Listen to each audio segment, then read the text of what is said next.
একটি লেখা পাঠ করে শোনাচ্ছি। লেখাটি একটি পুরুষ মানুষের, অথচ তার লেখার প্রতিটি ছত্রের প্রত্যেকটা লাইনের প্রত্যেকটা শব্দ মেয়েদেরকে উৎসর্গ করে লেখা। শুনুন।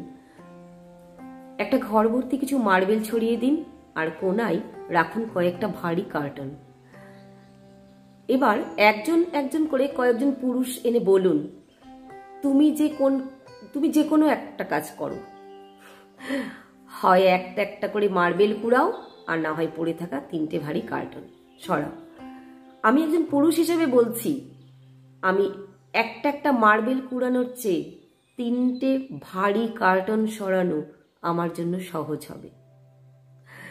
না, আমরা শুধু সহানুভূতি থেকে মেয়েদের জন্য ঘর ঠিক করে দিইনি, বরং আমরা জানি আমাদের ধৈর্য কম, শক্তি বেশি। আমার না পারা কাজটা যে মেয়েটা করে দেয়, তার কাজের গুরুত্ব আমার কাছে কতটুকু। পুরুষ শাসিত এ সমাজে মেয়েটা নিজেও মাথা নিচু করে বলে সে নাকি কিছুই করে না।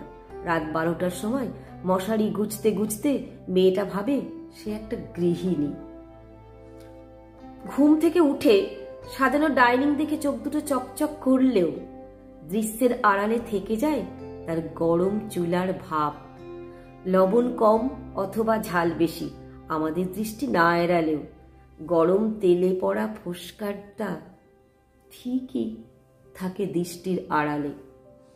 যে নারী কিছুই করে না, সে নারীর সন্তানের দায়িত্বটা শুধু আপনাকে দেয়া হোক। আপনি তখন কার্টুনও সরাবেন, মার্বেলও কুড়াবেন, তবু বাচ্চার চিৎকার শুনতে ঘরে বসে থাকবেন না। আমরা পুরুষ বেছে নিয়েছি আমাদের কাজ, আর দিনভর যে নারী মার্বেল কুড়ায় সে নারীকে বলি অকর্মা।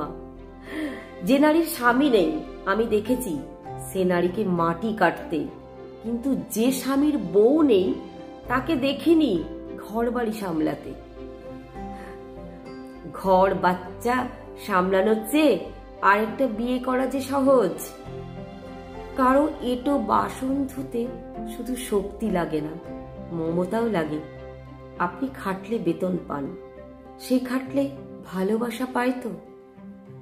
সংগৃহীত লেখাটি।